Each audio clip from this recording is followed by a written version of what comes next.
Negotiations at the United Nations were fiery yesterday. The Security Council had a heated debate on the fate of Somalia, the ICTY made progress on the trial of Ratko Mladic, and the General Assembly debated controversial working papers and draft resolutions. The ICTY have so far found Ratko Mladic guilty on 3 counts, including crimes against humanity. However, they found him not guilty on the charge of taking hostages, as there were discrepancies between what they determined UN peacekeeping forces to be.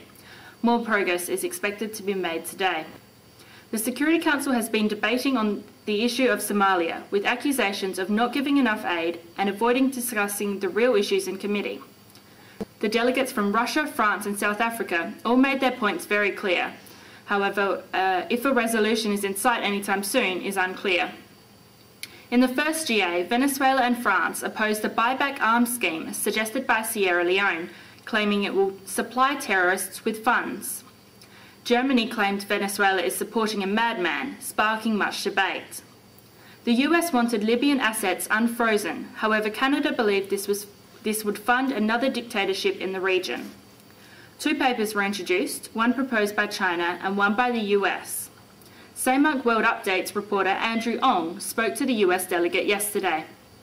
Good morning, my name is Andrew Ong. I'm a journalist, and here's my guest, Ben Heschke from United States of America. He's a delegate from the United States. So my first question would be, you talk about audits. How do you propose they will run? Well, the existing proposals have put forward in Security Council Resolution 2009 have brought in independent auditors that could be decided by the Security Council or by the United Nations mission in Libya. So this would be taken as a collective decision by consensus. What role will the US play, in this? Well, the US would serve as an advisor. It's had experience in nation building. So we think we have a valuable role to play, but from the beginning we have not taken the lead in Libya. It's always been a multilateral process, and we feel that this should continue throughout. Now you talk about unfreezing assets and for Libya, and one of the delegates was saying that if you unfreeze the assets now, it would propose that it might give money to dictatorship. Well, Libya is not currently under a dictatorship. It's being ruled by the National Transitional Council, who's been recognized by the United Nations as the legitimate government of Libya. So we feel that strengthening their powers to stop the proliferation of weapons and then aid them to transition to democratic government is the best course of action for Libya and for the region.